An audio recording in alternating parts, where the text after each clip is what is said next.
संतांची आणि समाज सुधारकांची परंपरा आपल्या या भारताला लाभलेली आहे आणि या भारताचे आपण खरे नागरिक आहोत हे आपल्याला भविष्यात सिद्ध करायचं आहे.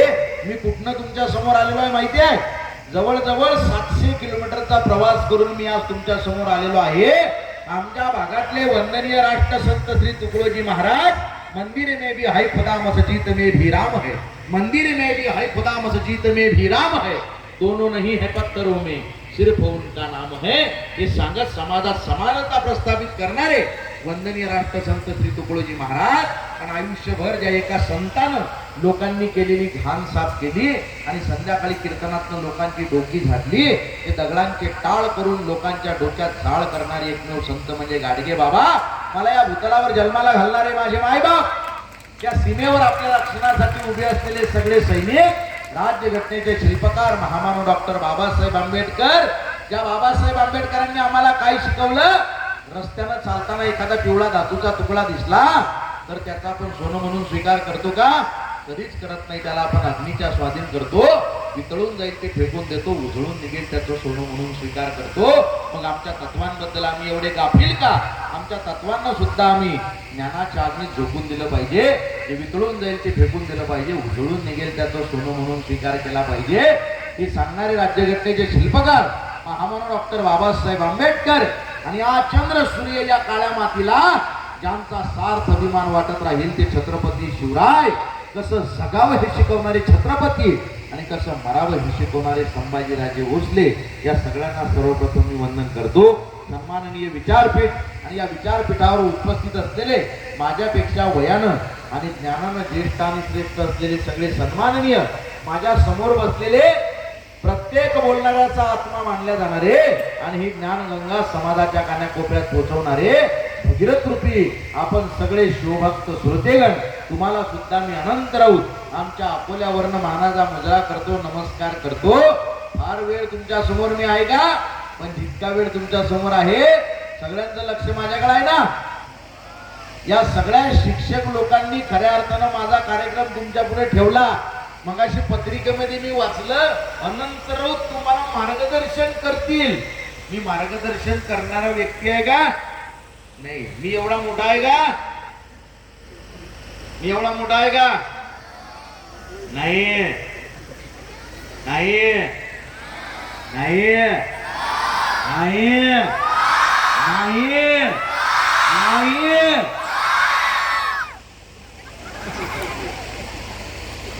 म्हणजे तुम्ही मला मार्गदर्शक मानता, याचा त्यावर हा जरा सौंद्यावर मॉनिटरचा, तुम्ही मला मार्गदर्शक मानता का?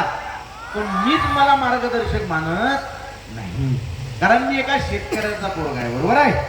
मी काही फार अभ्यासानं पंडित झालेला व्यक्ती आहे का? नाही. सुंदर अशा रांगोळ्या तुम्ही सगळ्यांनी काढलेल्या आहेत. सगळ्यांचे गुणदर्शन कार्यक्रम सुद्धा उद्या होणार आहेत ना. शिक्षकांचं काम असतं पोरांना मोटिवेट करणं. तसं तो शिक्षक त्या लहान लेकराच्या खांद्यावर हात ठेवून त्याला काय म्हणतो? घाबरू नको, आपले सगळे विद्यार्थी आहेत. मी ज्यावेळेस पहिल्यांदा शिकवायला उभा राहिलो होतो त्यावेळेस माझ्या मनात सुद्धा भीती होती, माझे सुद्धा पाय लटलट कापत होते. घाबरू नको, मन तुला काय म्हणायचंय. मग ते लहान पोरग मोटिवेट होते आणि ते लहान पोरग एक पाठ केलेलं गाणं म्हणते छोटस, सांगतोय बाळ्या मी शिकतोय शाळा, बाळ्या हा भलताच करतोय चाळा, शाळा सोडून सिनेमा पाहून, शाळा सोडून सिनेमा पाहून लागतोय डोलायला, अहो लागतोय डोलायला. आई बापाला मुलगा लागला खोट खोट बोलायला, आई बापाला मुलगा लागला खोट खोट बोलायला. आई बाप जोवर असतात घरी तोवर मुलगा अभ्यास करी, आई बाप नसतान मग काय पुसता, आई बाप नसतान मग काय पुसता. धिंगाणा घालायला लागला, धिंगाणा घालायला. आई बापाला मुलगा लागला खोट खोट बोलायला, आई बापाला मुलगा लागला खोट खोट बोलायला. की पोरग गाणं थांबवते. जशा तुम्ही आता टाळ्या वाजवल्या ना, सगळी पोरं त्याच्यासाठी टाळा वाजवतात. ते पोरग मोटिवेट होते. नंतर शिक्षक त्याला म्हणतो, बाळा तुला प्रत्येक मूल्य शिक्षणला आता असं गाणं म्हणायला लागणार आहे. ते पोरग परत घरी जाते, सगळे गाणे पाठ करते. 7वीत असताना 10वीच्या कविता पाठ करते. फक्त पाठ करत नाही, प्रत्येक मूल्य शिक्षणला सादर करते. त्याला स्टेजरिंग प्राप्त होते. पाठ करते. 7वीत असताना 10वीच्या कवितांना साली लावते. सर ते स्वतः पोरग लिहायला लागते कविता तुटक्या मुटक्या. त्याची 10वी होते, ती कॉलेजला जाते. मग कॉलेजला कॉम्पिटिशन्स असतात ना, पोएम कॉम्पिटिशन, स्पीच कॉम्पिटिशन, राज्यस्तरीय काव्य स्पर्धा, वक्तृत्व स्पर्धांचं विजेतेपद ते प्राप्त करते पोरग. नंतर त्याच्या कविता एवढ्या व्हायरल होतात, त्याला लोक परीक्षेत बसवायला लागतात, बक्षीस वितरणासाठी बोलावतात. त्याच्या कविता समाजाच्या एवढ्या काळजात जातात. ते पोरग व्हायरल होते. इतकं व्हायरल होते की त्या खेड्यातल्या शेतकऱ्याच्या पोराला एक दिवस तुमच्या पलूस मध्ये गुणदर्शन कार्यक्रमासाठी या तुमच्या विद्यालयामध्ये निमंत्रित केल्या जाते. तो विद्यार्थी दुसरा तिसरा कुणी नसून तो विद्यार्थी म्हणजे मी. माझं नाव अनंत विठ्ठल राऊत आणि माझ्या शिक्षकांचं नाव आहे प्रशांत देशमुख सर. काय नाव आहे? त्या सरांनी माझ्या खांद्यावर हात ठेवला म्हणून आज कदाचित समाजाला अनंत राऊत दिसला. म्हणून हे शिक्षक लोक आपल्यासाठी काय झटत असतात. अरे हसवत हसवत क्षणात थोडे रडवत होते शिक्षक. हसवत हसवत क्षणात थोडे रडवत होते शिक्षक. शब्दांनी नाही कळले तर बडवत होते शिक्षक. हसवत हसवत क्षणात थोडे रडवत होते शिक्षक. शब्दांनी नाही कळले तर बडवत होते शिक्षक. राग यायचा तेव्हा जेव्हा लहान होता मेंदू. आता कळले हिऱ्यास नकळत घडवत होते शिक्षक. आता कळले हिऱ्यास नकळत घडवत होते शिक्षक. हिऱ्यांना घडवण्याचं काम हे सगळे शिक्षक लोक करतात. म्हणून आपल्या प्रत्येकाच्या मनात शिक्षकांप्रती प्रचंड आदर असला पाहिजे. आणि फक्त ते शिक्षक आहेत का? ते क्रांतिकारक सुद्धा आहेत. का माहितीये का? त्या सगळ्यांची लग्न झालेली आहेत. लग्न झालेली लोक क्रांतिकारक असतात. हसायचा विषय आहे का? लग्न झाल्यानंतर एकाच आतंकवाद्यासोबत अख्खी जिंदगी काढणं म्हणजे फार मोठी क्रांती असते. जोरदार काय वाजवा शिक्षकांसाठी. हे सगळे क्रांतिकारक आहेत की नाही? या बाद आहे. हा, त्यामुळे हे क्रांतिकारक आता बसलेले आहेत. माझ्या कार्यक्रमाला लहान मुलं आहेत, शाळेची मुलं आहेत, तुमचे काही गावकरी सुद्धा आहेत, शिक्षक शिक्षिका आहेत. याचा अर्थ माझ्या कार्यक्रमाला सर्वांगीण असा माप आहे. पण कोणत्याच कार्यक्रमाची सुरुवात मी सर एका नावाशिवाय महाराष्ट्रात करत नाही. ते नाव म्हणजे तुमचे माझे रयतेचे राजे छत्रपती शिवाजी महाराज. मला बरेच जण विचारतात, ज्या शिवाजी महाराजांवर तुम्ही बोलता, भाषण करता, व्याख्यान करता, ते शिवाजी महाराज म्हणजे कोण? मी त्याला 4च ओळीत सांगितलं मित्रांनो. शिवाजी महाराज म्हणजे कोण? मी त्याला म्हटलो 350 वर्षापूर्वी जिजाऊंच्या खुशीत जन्मलेलं निरागस बाळ म्हणजे शिवबा. गनिम इंग्रज फ्रेंचांसारख्या अत्याचारांचा काळ म्हणजे शिवबा. एकीकडे संयमाचा घाट म्हणजे शिवबा, सळसळत्या रक्ताची लाट म्हणजे शिवबा. राजनीती, युद्धनीती, गनिमी कावा यांसारख्या कूटशास्त्रांचा कळस म्हणजे शिवबा. सामाजिकता, धार्मिकता, नैतिकता अशा विचारांची पवित्र तुळस म्हणजे शिवबा. सर्वधर्म सहिष्णुतेचा अभिमान म्हणजे शिवबा. रयतेसाठी जीवाचं रान म्हणजे शिवबा.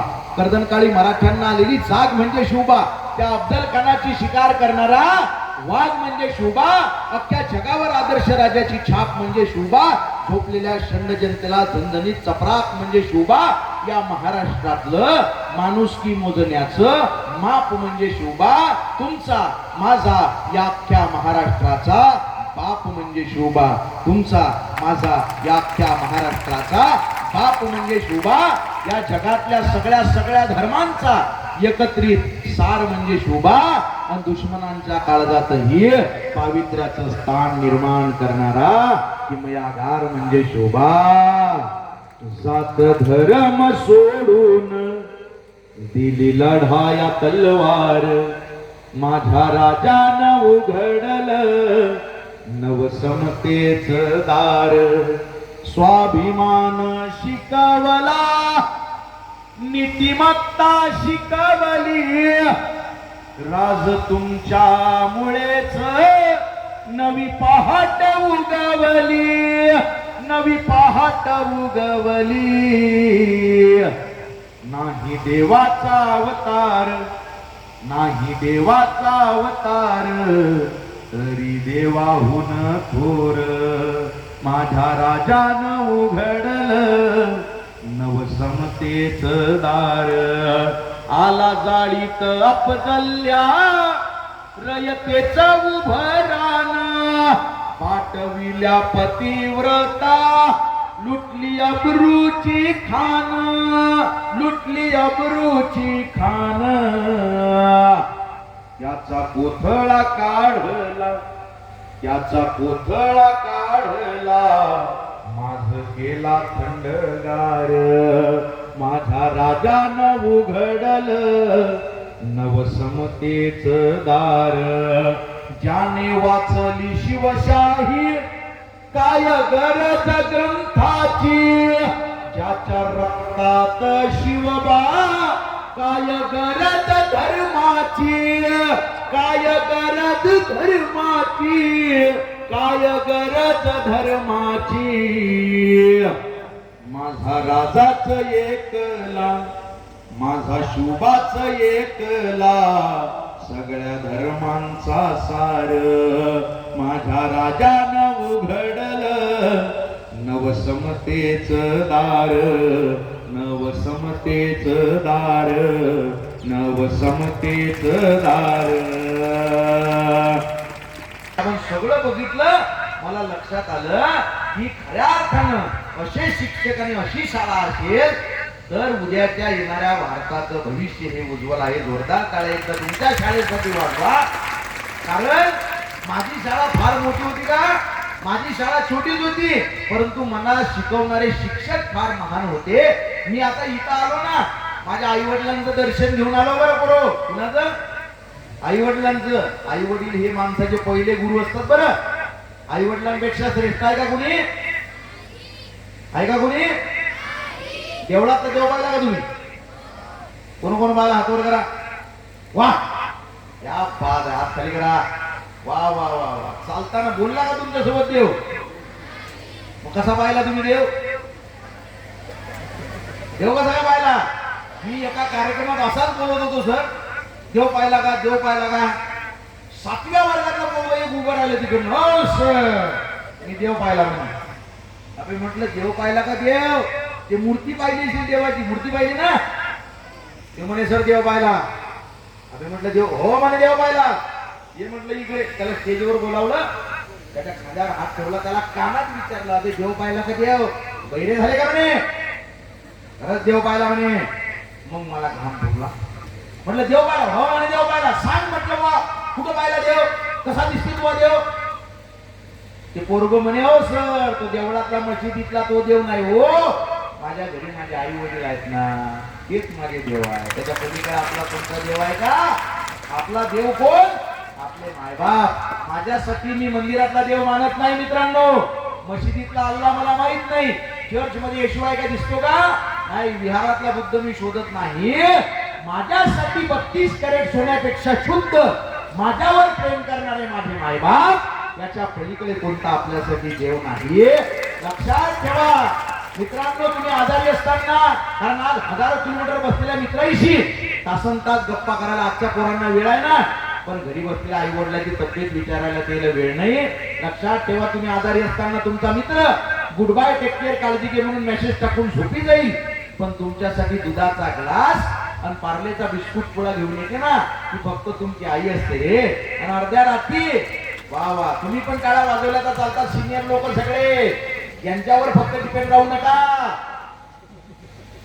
इकडे सगळे सिनियर मंडळी, मी भोंगा बिंगा घेणार आहे करून तर थांबा. हे यांच्यासाठी सगळं चालू आहे. म्हणजे काही तुम्ही टाळा नाही वाजवल्या पाहिजे असं नाही. घाबरू नका तुम्ही. घरी घाबरलं तर चालते, इथे घाबरू नका. नाही अहो बायकोला न घाबरणारा माणूसच जन्माला आला. मग काय बघा आता हात वर करावर शिक्षक कोण कोण म्हणते मी बायकोला घाबरत नाही. बघा शिक्षक तुमचे कसे आहेत खतरनाक आहे. एकही जण कोण नाही का बायकोला न घाबरणारा. इकडे काय स्टेजवर मी कोणी हात वर केलेला नाही. पण घरातली सगळी कामं महिलांनीच केली पाहिजे. मुलगी बाहेर शिकली पाहिजे, पण भांडे तिनं घासले पाहिजे, कपडे तिनं धुतले पाहिजे, स्वयंपाक तिनं केला पाहिजे. कोण्या ग्रंथात लिहिलेला आहे स्वयंपाक फक्त महिलांनीच केला पाहिजे. वा वा वा आता त्यांना वाटतं असाच वक्ता पाहिजे होता आपल्या शाळेत. पण विनोदाचा विषय आहे का हा? फार अन्याय झालेला आहे तुमच्यावर विशाल, महिलांवर फार अन्याय झालेला आहे. मी जरी पुरुषांचं प्रतिनिधित्व करत असलो तरी सुद्धा अहो लहानपणापासून मराठी भाषा शिकत असताना पहिल्या पानापासून तुमच्यावर अन्याय बोला. मराठी भाषा शिकलो ना आपण वर्गात, पुस्तक मराठीचं पहिलं पान पहिलंच वाक्य असते, बबन अभ्यास कर, कमल पाणी भर. बबनला अभ्यास करायला बसवलं, कमलला पाणी, रमेश पाटावर बस आणि कोमल त्याला वाढ. म्हणजे खरा फक्त जेवायलाच बसलेला आहे का? ऐका घे असण्याचा विषय का म्हणजे हा महिलांवर्ग असणार. अहो घरातल्या वस्तू आहेत ना, वस्तूंपासून तुमच्यावर अन्याय बोला. मोठमोठ्या वस्तूंना पुल्लिंगी नाव आहे, छोट्या छोट्या वस्तूंना स्त्रीलिंगी नाव आहे. असा विषय नाही सर. छोट्या छोट्या वस्तूंना तुम्ही घाबरता का? आपल्या घरातल्या वस्तू आहेत ना, मोठमोठ्या वस्तूंना पुल्लिंगी नाव आहेत. तो म्हणजे पुल्लिंगी, ती म्हणजे स्त्रीलिंगी. तो म्हणजे तो मुलगा, ती मुलगी. बरोबर आहे की नाही? घरातल्या वस्तूंना नाव बघा कशी आहेत. तो आंबा कारण तो गोड आहे, ती कैरी कारण ती आंबट आहे, तो पर्वत कारण तो उंच आहे, ती टेकडी कारण ती छोटी आहे, तो सागर ती नदी, तो गाव ती गल्ली, तो रस्ता ती वाट, तो हंडा ती कळशी, तो रांजण ती घागर, तो दरवाजा ती कुंडी, तो फळा ती पाटी, तो खडू ती लेखणी, तो टेबल ती खुर्ची, तो माईक ती केबल, तो पेन ती रिफिल, तो गॅस ती चूल, तो हॉल ती खोली, तो पेटाला ती पेटी. मग हाच पती 7 जन्म भेटावा म्हणून ती फेऱ्या मारते वडाच्या झाडाला आणि तिचा नवरा शिट्ट्या मारतो तमाशाच्या फडाला. वा वा वा. महाराष्ट्रात एवढे कार्यक्रम केले पण एवढे हसणारे लोक मी पहिल्यांदा बघितलेले आहेत. स्त्री पुरुष समानतेच्या गप्पा करतो तसं नाही म्हणे बाळा. स्त्री तिच्या ठिकाणी श्रेष्ठ आहे, पुरुष त्याच्या ठिकाणी श्रेष्ठ आहे. उलट काही ठिकाणी स्त्री पुरुषापेक्षा जास्त श्रेष्ठ आहे. कारण आहे का? फक्त काळा बाजू नका. कारण स्त्रीला बाळ जन्माला घालण्याचा अधिकार आहे, तिला गर्भयातना आहे. एका वेळेला 18 हाडं तुटल्यानंतर जेवढ्या वेदना होतात तेवढ्या वेदना सहन करून एक स्त्री बाळाला जन्म देत असते. एवढ्या वेदना सहन करून ज्यावेळेस बाळ जन्माला येते त्यावेळेस ते बाळ छातीला पाजताना होणारा स्वर्गीय आनंद सुद्धा पुरुषाच्या नशिबात नाही. म्हणून तसुबर का होईना स्त्री पुरुषापेक्षा जास्त श्रेष्ठ आहे. मग माझ्या आईनं 4 ओळीची फक्त स्त्रीची व्याख्या सांगितली की स्त्री काय आहे. आई म्हणते माय, माय म्हणते माय, म्हणते माही आई म्हणते, मनगटी जगतारी माणूस असा, वातीला पेलणारा दिवा जसा. आरती चालू केली का तुम्ही? वाव, आरती करू नका माझी. गटी जगतारी माणूस असा,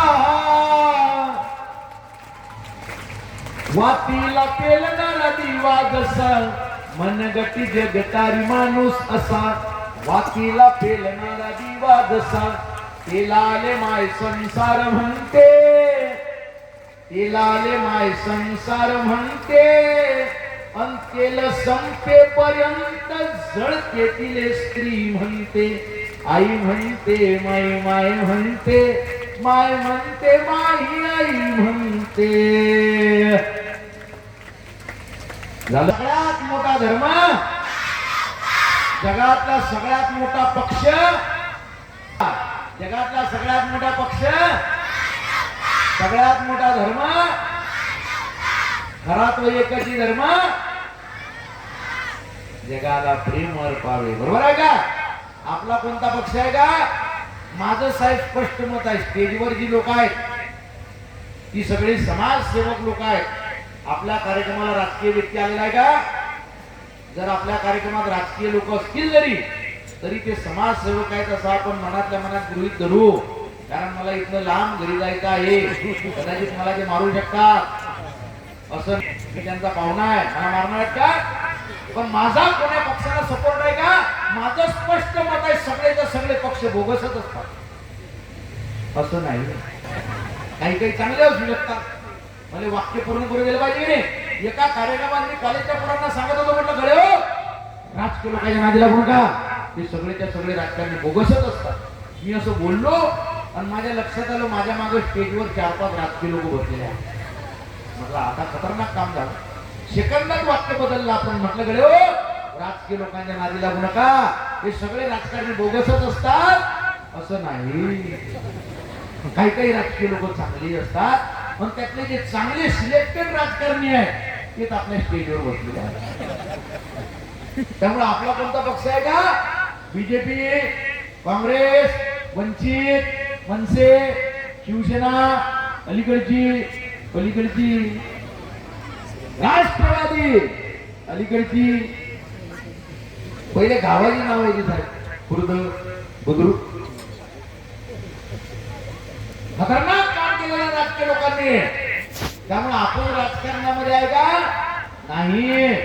माझ्या आई वडिलांनी मला सांगितलं गड्या अनंता, मरेपर्यंत कुणाचं मन दुखील असं कधी वागू नको आणि इमानदारी नावाचा अलंकार कधी गळ्यातनं काढू नको. माझ्या आई वडिलांनी जे माझ्यावर संस्कार टाकले ते संस्कार घेऊन खऱ्या अर्थाने मी आज इथपर्यंत आलेलो आहे. मग जगातला देव कोण पाहिला का? देवळात देव पाहिला का? मगाशी तर बोललो मी, देव नाही देवळात. मूर्ती पाहिजे का खरा देव पाहिला? जिता जागता चालता बोलता देव पाहिला का? अबे तो पुजारी आहे, देव नाही तो. देव पाहिला का? देव कोण कोण आई वडिलांचं दर्शन घेते? हातवर करा बरं. घरी गेला हात खाली करा. एवढे लोक खरंच दर्शन घेता का आई वडिलांचं? का घेत नाही? बरं, आई श्रेष्ठ आहे का बाप श्रेष्ठ आहे? सांगा बरं. आई श्रेष्ठ आहे म्हणणारे किती लोक आहेत? हातवर करा. ओके. आता बाप श्रेष्ठ आहे म्हणणारे किती लोक आहेत? दोघंही श्रेष्ठ आहेत म्हणणारे किती लोक आहेत? हा, आता हात खाली करा. तुम्ही यात्रेतनं फिरले ना कधी? यात्रेतनं फिरत असताना तुम्ही कधी ऑब्झर्व करा, आई बाळाला कळेवर घेते पण बाप पोराला खांद्यावर घेतो. बरोबर आहे का? हे किती आहेत? आता आई बाळाला कळेवर घेते, बाप पोराला खांद्यावर घेतो. कारण आईला वाटत असतं आपल्या पोराची उंची कमी आहे. ज्या ज्या गोष्टी आपल्या डोळ्यांना दिसल्या त्या सगळ्या गोष्टी आपल्या पोराला बघता याव्या म्हणून आई बाळाला कळेवर घेते, पण बाप पोराला खांद्यावर घेतो. कारण बापाला वाटत असतं ज्या ज्या गोष्टी आपल्या डोळ्यांना सुद्धा दिसल्या नाही त्या सगळ्या गोष्टी आपल्या पोराला बघता याव्या म्हणून बाप पोराला खांद्यावर घेतो. दोघेही श्रेष्ठ आहेत ना. मध्ये कॉलेजचा एक मित्र मला भेटला, आम्ही सेकंड केला सर. कॉलेजच्या बऱ्याचशा गप्पा झाल्या. सहज मी त्याला विचारलं, का रे आई कशी आहे? आई कुठं आहे? डोळ्यात पाणी आलं त्याच्या. म्हणे आई माझ्याकडे नसते, वृद्धाश्रमात असते ती. परवा भेटून आलो म्हणे तिला वाढदिवसाला. तुझी आई तुझ्याकडेच असते ना? मला त्यानं प्रश्न विचारला, तुझी आई तुझ्याकडेच असते ना? माझाही कंठ गैवरला, डोळे भरून आले. म्हटलं नाही बे, माझी आई माझ्याकडे नसते. जन्म झाल्यापासून मीच माझ्या आईकडे असतो. आपल्या आईपेक्षा बापापेक्षा आपण श्रेष्ठ नाहीये. या मायबापावर मी एक छोटीशी कविता लिहिली होती, जी कविता ऐकून वृद्धाश्रमात आई वडिलांना लोकांनी घरी आणलं. मायबाप नावाची कविता. काय कवितेचं शीर्षक आहे? मायबाप. कुणाला डोळे झाकतात सुंदर दिसते, कुणाला रंभा उर्वशी वसुंधरा दिसते. सगळेजण एकदा बैठे सगळे डोळे लावाय. हा मुळात व्याकरणाचा विषय नसून तो अंतःकरणाचा विषय आहे. सगळ्यांचे डोळे लावलेले आहेत ना?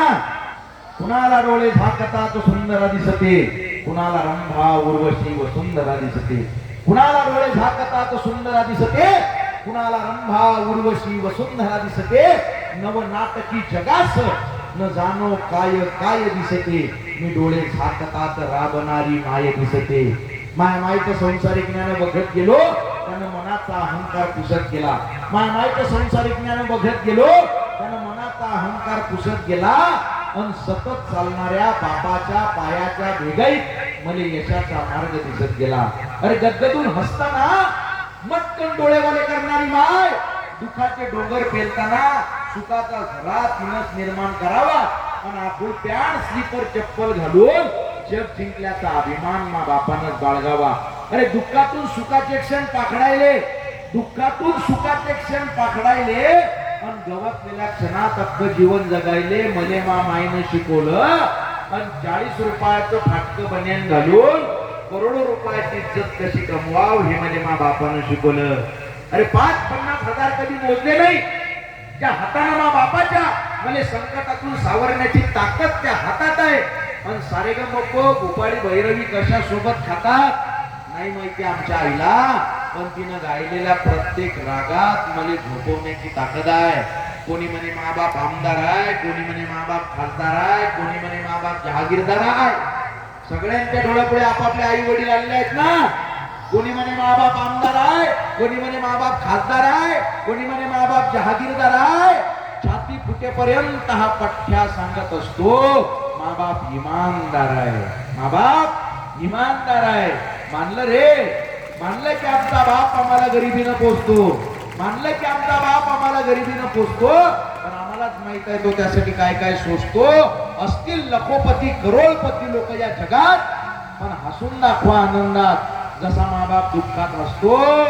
आणि कितीतरी सुंदर चेहरे हजारो नजारे पाहिले असतील काळवणलेल्या डोळ्यानं मा मायच्या, पण घमंड आहे मले की आजही माझा चेहरा तिला जगात सगळ्यात सुंदर दिसतो. आपण किती सुंदर आहे हे विचारायचं असेल तर आपल्या आईला विचारा. या जगातला सगळ्यात सुंदर चेहरा आपला आहे हे आपल्या लक्षात येणार आहे. सगळ्यांचे डोळे बंद आहेत ना, बैठे बैठे डोळे बंद. कुंभरासारखा मित्र वनव्यामध्ये गारव्यासारखा. बोर झाले का तुम्ही?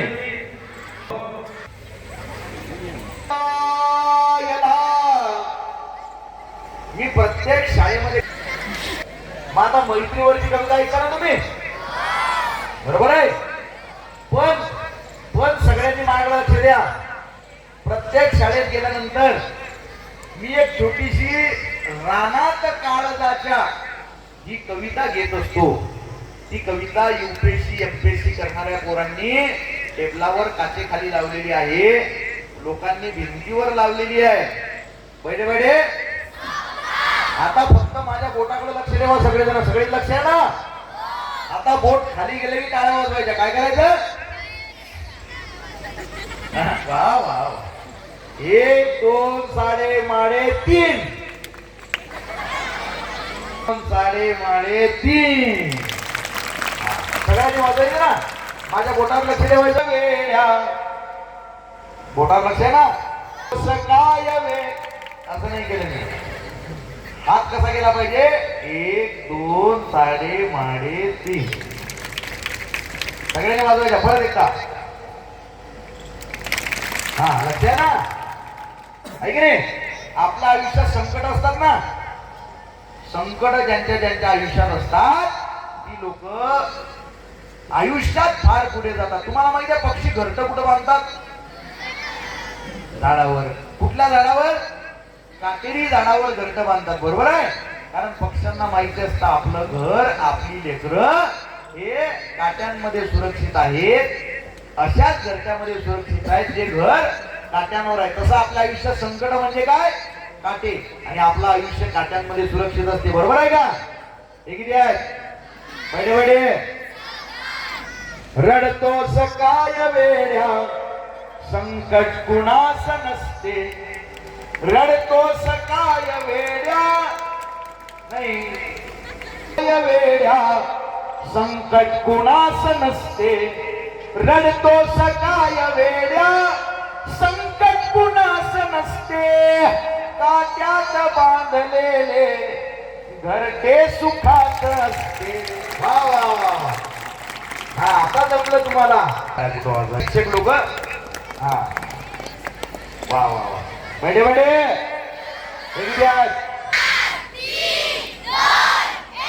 रडतोस काय वेड्या संकट कुणास नसते, रडतोस काय वेड्या संकट कुणास नसते, काट्यात बांधलेले घरटे सुखात असते, काट्यात बांधलेले घरटे सुखात असते. दुःखासही कधी तू टाळू नकोस राजा, दुःखासही कधी तू टाळू नकोस राजा, प्रत्येक वेदनेच्या गर्भात सुख असते, काट्यात बांधलेले घरटे सुखात असते. अस्तित्व शोधण्याचे साधे गणित आहे. आपल्या या जगात काय अस्तित्व आहे? अस्तित्व शोधण्याचे साधे गणित आहे. अस्तित्व शोधण्याचे साधे गणित आहे. तू या जगात वसतो, हे जग तुझ्यात वसते, काट्यात बांधलेले घरटे सुखात असते. रानात काळजाच्या जगणे असे जिरावे, रानात काळजाच्या जगणे असे जिरावे, दुःखातही बियांना हसरेच कोंब यावे, दुःखातही बियांना हसरेच कोंब यावे. म्हातारपण नव्हे भंडार पुस्तकांचे, म्हातारपण नव्हे भंडार पुस्तकांचे, प्रत्येक सुरकुत्यांना वाचून रोज घ्यावे, दुःखातही बियांना हसरेच कोंब यावे. आहे तहान जर का हे विश्व जिंकण्याची, आहे तहान जर का हे विश्व जिंकण्याची, दररोज संकटांना ताटात कुस्करावे, दुःखातही बियांना हसरेच कोंब यावे. मिळतील लाख येथे अमिताभ या जगाला. प्रत्येक गावात कितीतरी अमिताभ बच्चन, लता मंगेशकर, सचिन तेंडुलकर सारखी लोक आहेत, पण दुर्दैवानं ते समाजाच्या पुढे येऊ शकत नाहीत. त्या सगळ्या हिऱ्यांना ओळखणारे शिक्षक पाहिजे. मिळतील लाख येथे अमिताभ या जगाला, गरिबी त्या हिऱ्यांना उचलूनही बघावे, दुःखातही बियांना हसरेच कोंब यावे. काट्यात चालताना फुला समान व्हावे, काट्यात चालताना फुला समान व्हावे. माणूस गीत सारे आयुष्य घालवावे, जर वाटते निघावी गाथा तुझ्या यशाची, जर वाटते निघावी गाथा तुझ्या यशाची. आयुष्य जिंकण्याला, आयुष्य जिंकण्याला, आयुष्य जिंकण्याला शून्यातून निघावे, दुःखातही बियांना हसरेच कोंब यावे. घ्यावा निरोप ऐसा की गाव हळहळावे, घ्यावा निरोप ऐसा. बाबासाहेब आंबेडकर माहिती आहे का तुम्हाला? ज्या वेळेस बाबासाहेब बाबासाहेब आंबेडकरांनी जगाचा निरोप घेतला. जवळजवळ 18 लाख लोक त्यांच्या अंत्ययात्रेला होते. कोणता मोबाईल नाही, इंस्टाग्राम नाही, व्हॉट्सअप नाही, फेसबुक नाही, एवढी लोक त्यांच्या अंत्ययात्रेला कुठून आली? म्हणजे बाबासाहेबांनी आम्हाला सांगितलं, आम्हाला शिकवलं, माणसाचं कर्तृत्व हे त्याच्या अंगावरील वर्दीवरून ठरत नाही, तर त्याच्या अंत्ययात्रेला जमलेल्या गर्दीवरून ठरत. घ्यावा निरोप ऐसा की गाव हळहळावे, घ्यावा निरोप ऐसा की गाव हळहळावे, हातात सोहळ्याच्या सरणावरी चढावे, दुःखातही बियांना हसरेच कोंब यावे, रानात काळजाच्या जगणे असे जिरावे, रानात काळजाच्या जगणे असे जिरावे, रानात काळजाच्या जगणे असे जिरावे, दुःखातही बियांना हसरेच कोंब यावे. ला ला ला ला ला ला ला आ ला ला ला ला ला ला. वाव, महाराष्ट्रात जेवढे कार्यक्रम केले, उंबरासारखा मित्र वनव्यामध्ये गारव्यासारखा, मित्र वनव्यामध्ये गारव्यासारखा, वाट चुकणार नाही जीवनभर तुझी, वाट चुकणार नाही जीवनभर तुझी, एक तू मित्र कर, एक तू मित्र कर, आरशा सारखा मित्र वनव्यामध्ये गारव्यासारखा, आत्महत्याच करणार नाही कुणी, आत्महत्याच करणार नाही कुणी, मित्र असला जवळ जर मनासारखा, मित्र वनव्यामध्ये गारव्यासारखा, का बुगा हिंडतो देव शोधायला. या कवितेचे जवळजवळ 2 कोटी व्हिडिओ तयार झाले. किती? इंस्टाग्राम, व्हॉट्सअप, फेसबुक सगळीकडे कविता व्हायरल झाली. जवळजवळ 10,000 गायकांनी लोककविता गायली.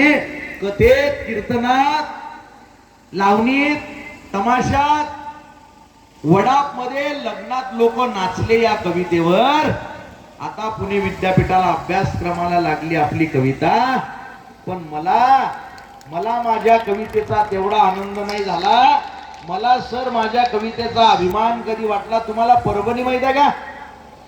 परभणी, त्या परभणी जवळनं संध्याकाळी 5:30 वाजता मला एक फोन आला. मला म्हटला, दादा 2 मिनिटं वेळ आहे का? म्हटलं असतो. मित्र हुशार असतो, मित्र मंद असतो, पण तो जोपर्यंत सोबत आहे ना, दुःखासाठी काळजाचा दरवाजा बंद असतो. मित्र शेमडा जरी असला ना, तो तुम्हाला कधी आत्महत्या करू देणार नाही. म्हणून एक तरी आपला मित्र असला पाहिजे आणि मरेपर्यंत आपण जपला पाहिजे. एकदा फक्त हातवर करा बरं, कुणाकुणाला जिवलग मित्र आहे किंवा मैत्रीण आहे. वा वा वा, हात खाली करा. एवढ्या लोकांनी हात वर केला. महाराष्ट्रात एवढे कार्यक्रम केले, पण एवढे हात वर करणारे लोक मला इथं पहिल्यांदा बघायला मिळाले. असं नाही, हे तुम्हाला माहिती आहे. पण तरी काही लोकांनी हात वर केले नाही, याचा अर्थ तुम्हाला मित्र मैत्रीण नाही. मग काही हरकत नाही, एकदा घरी जा. घरी गेल्यानंतर किचन मध्ये जा. किचन मध्ये गेल्यानंतर एका कपामध्ये पाणी घ्या आणि उडी मारा त्याच्या. मैत्री नाही तर या जगात. अहो, या कोरोनाच्या काळामध्ये एकमेकाला हात लावत नव्हते हो लोक. अशा काळात मित्राच्या आई वडिलांना पाठीवर घेऊन हॉस्पिटल मध्ये ऍडमिट करणारे मित्र या समाजात होते. म्हणून हा कोरोनाचा काळ आपण यशस्वीरित्या पार करू शकलो. मला एक छोटासा मेसेज आला एवढा व्हायरल केला लोकांनी की घर में आग लग गई, सब जल गया. हे किती आहे? घर में आग लग गई, सब जल गया. सब रिश्तेदार आए, चाहने वाले आए, चर्चा करके चले गए, पूछताछ करके चले गए. बस एक दोस्त आया जिसने पूछा अबे क्या क्या बचा है, अबे क्या क्या बचा है. मैंने कहा अबे सब कुछ जल गया, बस मैं बचा हूं, बाकी बचा ही क्या है. तो उसने गले लगाकर कहा अबे पगले फिर जला ही क्या है. काऊगा हिंडतो देव शोधायला, काऊगा हिंडतो देव शोधायला. मित्र आहे जवळ, मित्र आहे जवळ, मंदिरासारखा मित्र वनव्यामध्ये गारव्यासारखा. जाळताना मला देह ठेवासा. शेवट आपल्या कवितेचा सुद्धा आणि आपल्या या काव्यमय समाजमय मार्गदर्शकमय काव्यमय समाज प्रबोधनाचा सुद्धा शेवट फक्त मित्रांनो तुमच्या या शाळेतनं चाललोय ना. मैत्रीच्या मध्ये येणारी सगळ्यात दलिंदर गोष्ट कोणती असते? गैरसमज, मिसअंडरस्टँडिंग. त्यामुळे तुमचे काही गैरसमज झालेले असतील तर कॉल करा, माफ करा, माफी मागून टाका. काही सोबत राहत नाही. आपल्या आधी 100-150 वर्ष आधी जी लोक होती त्यातला एकही माणूस आज जिवंत नाही. आपल्या नंतर 100-150 वर्षानंतर आपल्यातला एकही चेहरा जिवंत असणार नाही. आपले फोटो झालेले असतील, भिंतीला लावतील आणि येणारी पिढीचे फोटोही काढून टाकेल, घरात जागा नाही म्हणून. काही शिल्लक राहते का? मित्रांना सांगा तू चुकलायस, मी तुझ्या पाठीशी आहे. सोबतीने संपवू अंधार मित्रा, वेदनेचा ही करू शृंगार मित्रा. अरे घर तसे मजबूत असते मैत्रीचे, गैरसमजाचे नको पंधार मित्रा. तू दगा केलास आता चल असू दे, मी तरी सोबत तुझ्या असणार मित्रा. आणि वेगळे सावज नको लावू गळाला, वेगळे सावज नको लावू गळाला. तोच गळगे मी पुन्हा फसणार मित्रा, तोच गळगे मी पुन्हा फसणार मित्रा. मित्र वनव्यामध्ये बरो बडे बडे टाळला, यार शहराकडे चलन गावाकडे, चलन गावाकडे. पार नाही तिथे नाही शेजारही, पार नाही तिथे नाही शेजारही. जात नाही कुणी एकमेकाकडे, चलन गावाकडे, चलन गावाकडे. मित्र वनव्यामध्ये गारव्यासारखा, जाळताना मला शेवट देह ठेवासा. दक्षिणेकडे पाय करा आणि उत्तरेकडे पाय करा. मला जाळताना कसं ठेवा? जाळताना मला देह ठेवासा. कसा? हात खांद्यावरी, हात खांद्यावरी टाकल्यासारखा. मित्र वनव्यामध्ये गारव्यासारखा, जाळताना मला देह ठेवासा. खांद्यावर टाका सगळेजण एकमेकींच्या. वा वा वा, इकडे बोला. वा वा वा वा, झाला आता 1 मिनिटाचा कार्यक्रम आहे आपला. इकडे महिला वर्ग सगळ्यांनी खांद्यावर टाकायचा एकमेकींच्या. किती भांडणं असतील तरी आपण विसरून जा. इकडे सामवाले. वा वा वा वा वा, इकडे सगळे साहेब खांद्यावर टाका त्यांच्या. खांद्यावर, खांद्यावर मांडी, कंबर, खांदा. इकडे स्टेजवर एकदा खांद्यावर टाका. झाला कार्यक्रम संपत आलेला आपला. टाकला साहेब, तुम्ही टाका ना खांद्यावर. वा वा वा, सगळे टाकला का? आता माझ्या सोबत 2 ओळी म्हणता ना. ऐक नाही, सगळ्यांनी म्हणता ना, जो जो म्हणणार नाही मला सगळ्या भाषा येतात म्हणा.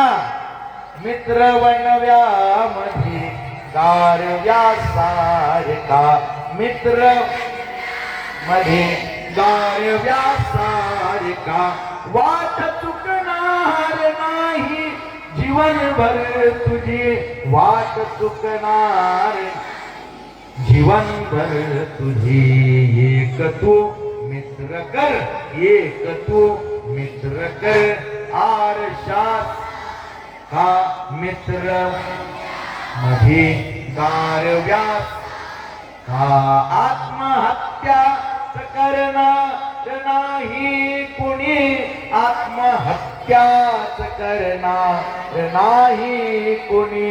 मित्र असला जवळ जर मनास का, मित्र मध्ये गारव्या सारखा.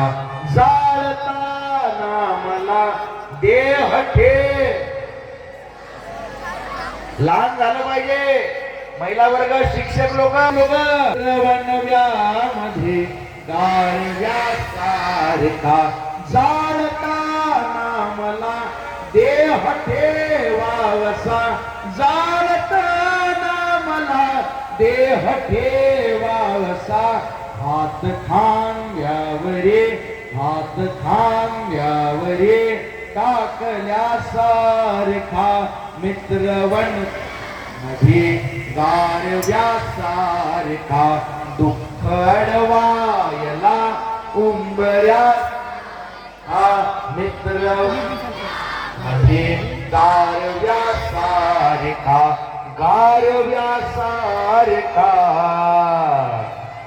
गारव्या सारखा. धन्यवाद धन्यवाद धन्यवाद. वा वा, महाराष्ट्रात एवढे कार्यक्रम केले आणि एवढे खतरनाक रसिक मी पहिल्यांदा बघितले. असं आहे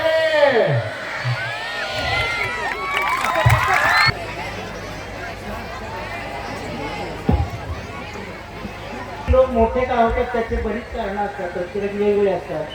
आजचे पाहुणे जे आले त्यांनी मला थोडक्यात सांगितलं की ते 700 किलोमीटरहून प्रवास करून आले.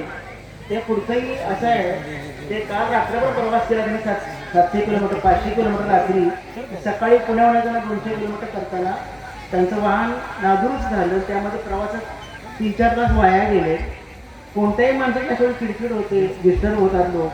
पण त्याचा कुठलाही लवलेस त्यांनी न दाखवता, त्रास कोणालाही न सांगता, नेहमीपेक्षाही जास्त प्रमाणात आम्हाला त्यांनी अतिशय गुंतवून ठेवून ते दिलं. हेच एखाद्या व्यक्ती, हा गुण आपण घ्यायला पाहिजे. म्हणजे त्रास आपला आपल्याजवळ ठेवायचा, तो कुठेही आपल्या कामामध्ये आणायचा नाही. ही एक गोष्ट. दुसरी एक पण पाहुण्यांना सांगायचे, बरोबर गॅदरिंगच्या आदल्या दिवशी 22 तारखेला आम्ही माझी विद्यार्थ्यांचा महामेळावा घेतला. तर त्यावेळी अगदी त्याची अनुभूती आम्ही सर्वांनीच 1958 सालापासूनचे गेल्या 65 वर्षाचे सर्व बरेचसे विद्यार्थी जमले होते आणि जुन्या मित्रांना भेटताना जो आनंद मिळाला, अर्थात तोच आनंद तुमच्या गाण्यात प्रत्येक वेळ ऐकताना आम्हाला मिळतो. आणि आज पुन्हा तुम्ही आम्हाला मिळवून दिला. आणि एकच शेवटची गोष्ट की ही पाहुण्यांना मला सांगायची आहे आणि सर्वांना, पूर्वी लग्न समारंभ 4-5 दिवस व्हायचे आणि गॅदरिंग 1 दिवस व्हायचे. आता हल्ली लग्न समारंभ 1 दिवसावर किंवा काही तासावर आले, पण गॅदरिंग 3 दिवसावर गेलं गेली बरीच वर्ष. यावर्षी त्यात परत 1 दिवस वाढला माझी विद्यार्थ्यांच्या मेळाव्यामुळं. पण ते हे सगळं घडवून आणताना उत्साहामध्ये घडवून आणण्यासाठी आमच्या संस्थेचे सर्व पदाधिकारी, प्राचार्य, सर्व शिक्षक, शिक्षिका, शिक्षकेतर कर्मचारी, पालक, विद्यार्थी, विद्यार्थिनी, स्वयंसेवक यांनी अतोनात कष्ट घेतले. त्या सर्वांचा सर्वांसमोर जाहीर कौतुक आणि धन्यवाद देतो आणि थांबतो. फार सुंदर शब्दाचा. त्याचबरोबर कैलासवासी अच्युतराव दामोदर कुलकर्णी, पारितोषिक श्री प्रशांत अच्युतराव कुलकर्णी, संचालक पलूस शिक्षण प्रसारक मंडळ पलूस यांनी ठेवलेले. विद्यार्थ्यांनी लवकर पुढे यायचे आणि टाळ्यांच्या गजरा विद्यार्थी व पालक दोघंही हा सत्कार स्वीकारतात. सन्मान चिन्ह व गौरवपत्र देऊन हा सन्मान होतो. प्राथमिक विभागाचा आदर्श विद्यार्थी आहे कुमार केतन गुणाजी साबळे. प्राथमिक विभागाचा आदर्श विद्यार्थी, त्याचबरोबर कैलासवासी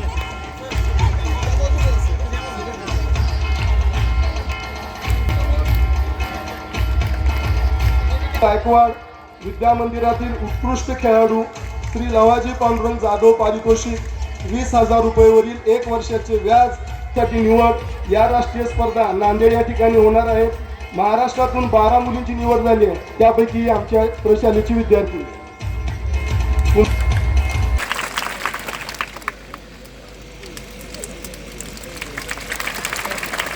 थँक्यू सर।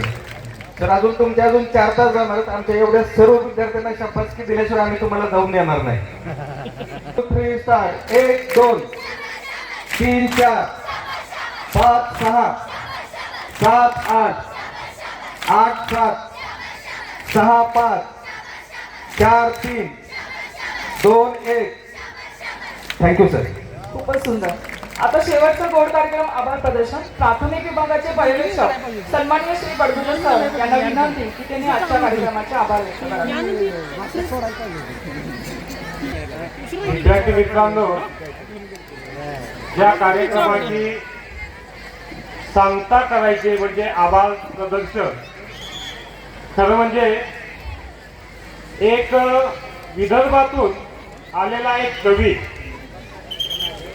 आणि या कवीने आपल्या वऱ्हाडी भाषेमध्ये एक जीवनाचं तत्वज्ञान सांगितलं। मला सुरुवातीला असं वाटलं होतं की महापुरुषांचा आचार विचार आणि कृतीच्या माध्यमातून तुमच्या मनावर संस्काराची बीजं रुजवली आणि तुम्ही प्रफुल्लित झाला, पण सरांनी जवळजवळ 1.5 तासामध्ये आज आपल्याला मित्र मनव्यामध्ये गारव्यासारखा या कवितेच्या माध्यमातून माणसाच्या जीवनापासून जन्मापासून तर मरेपर्यंतचा जो काही जीवनरूपी प्रवास आहे, या जीवनरूपी प्रवासामध्ये सुखदुःखाचे जे काही चटके असतात आणि हे चटके सुद्धा आनंदाने सहन करायचे असतात। खरोखर राऊत सर, तुम्ही अकोल्यातनं आलात, अकोल्यातलं उन्हाळ्यातलं ऊन जर बघितलं तर जवळजवळ 45 अंशाच्या पुढे असतं आणि तोच वणवा घेऊन तुम्ही आम्हाला आज गार केलेलं आहे। दुःखामध्ये सुद्धा गार कसं राहायचं हे शिकवण्याचं काम राऊत सर तुम्ही आमच्या या विद्यार्थ्यांना अगदी आनंदाने हसत खेळत त्यांच्या मनावर या सुसंस्काराचे जे काही बीज गवले गेले आहेत आम्ही कायमस्वरूपी तुमच्या गुणात राहू इच्छितो।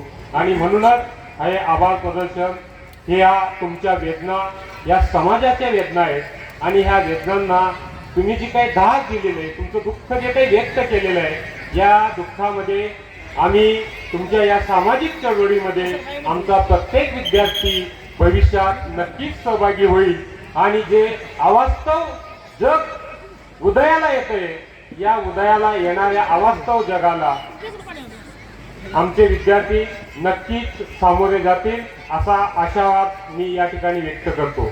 कार्यक्रमाचे अध्यक्ष आणि पलूस शिक्षण प्रसारक मंडळाचे अध्यक्ष माननीय प्रकाश आप्पा पुदाले, उपाध्यक्ष संदेश साहेब कुलकर्णी, सचिव माननीय शिंदे सर, कुलकर्णी सर, संस्थेचे सदस्य कुलकर्णी सर, या ठिकाणी महाविद्यालयाचे प्राचार्य साळुंके सर यांनी आपला या कार्यक्रमामध्ये वेळात वेळ काढून या कार्यक्रमाला हजेरी लावली, त्यांचंही मनापासून आभार। त्यानंतर आपल्याकडे माजी प्राचार्य पलूस गावचे सुपुत्र चव्हाण सर, कला निकेतन महाविद्यालय लातूर चित्रकला महाविद्यालयाचे ते प्राचार्य होते, ते आपल्या या कार्यक्रमासाठी आले, त्यांचंही आभार। त्याचप्रमाणे आंधळी हायस्कूलचे माजी मुख्याध्यापक माळी सर यांनी बराच वेळ हा कार्यक्रम मन लावून बघितला। त्याच प्राध्यापक से पाटील सर आणि सातपुते सर, आजी माजी सेवक शिक्षक कर्मचारी अध्यापक बंधू भगिनी यांचं सगळ्यांचं मी मनापासून आभार मानतो। आणि त्यानंतर विक्रम शितोडे नावाचा एक माझी आपल्या 12वीचा जो काही विद्यार्थी आहे, रुबाब चित्रपट, या रुबाब चित्रपटामध्ये ज्यांची मुख्य भूमिका आहे त्या टीमचं सुद्धा मी या ठिकाणी आभार मानतो, कारण त्याचं एक नाटक आम्ही इस्लामपूरला बघितलेलं होतं, स्टॅच्यू फॅक्टरी। तर या नाटकामध्ये एवढी जबरदस्त भूमिका त्या विद्यार्थ्याने केलेली होती की या शाळेमध्ये जसं पंडित विष्णू दिगंबर पलुसकर यांनी आपलं गायनाचार्यामध्ये गायन क्षेत्रामध्ये नाव जगामध्ये त्याचा लौकिकार्थ गाजवला, त्याप्रमाणे हा प्रशालेचा माजी विद्यार्थी या आपल्या चित्रपट श्रेष्ठामध्ये चित्रपट सृष्टीमध्ये आणि त्याचप्रमाणे या नाट्य पंढरीमध्ये तो उतरलेला आहे आणि त्याचं करावं तेवढं कौतुक थोडं आहे.